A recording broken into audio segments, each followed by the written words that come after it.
Iran ও Israel এখন যে যুদ্ধটা করছে এটাকে বলে ওয়ার অফ অ্যাট্রিশন, মানে কার ভান্ডার কত তাড়াতাড়ি শেষ হয় সেইটার যুদ্ধ। ইরানের আছে 3000 থেকে 4000 মিসাইল এবং কয়েক হাজার ড্রোন। এগুলো প্রতিদিন 100টা থেকে 200টা করে ছাড়লে আপনারাই হিসাব করে দেখতে পারবেন যে যুদ্ধ ঠিক কতদিন টানা যাবে। তবে ইসরায়েলের যে অস্ত্র ভান্ডার ইরানের চেয়ে শক্তিশালী তাও নয়। ইসরায়েলের আর একটি প্রবলেম হলো ইরানের $1,00,000 মিসাইল থামাতে ইসরায়েলের লাগে $1 মিলিয়ন অস্ত্র, এবং সেই জিনিস আবার আসে অন্য দেশ থেকে সাহায্য হিসেবে। ইসরায়েল গাজায় যেটা করেছে ইরানে সেটা পারবে না, এইটা ইসরায়েলের একটা সীমাবদ্ধতা।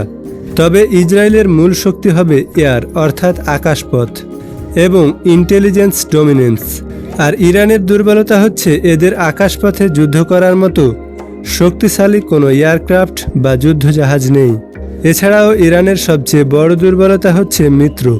ইরানের ইসরায়েলের মতো শক্তিশালী কোনো মিত্র নেই, আর সাধারণত এসব যুদ্ধে শক্তিশালী মিত্র ছাড়া জয়ী হওয়া অসম্ভব। ভিডিওটি দেখার জন্য ধন্যবাদ। এরকম আরও নতুন নতুন ভিডিও পেতে ভিডিওটিতে একটি লাইক দিয়ে চ্যানেলটি সাবস্ক্রাইব করে রাখবেন।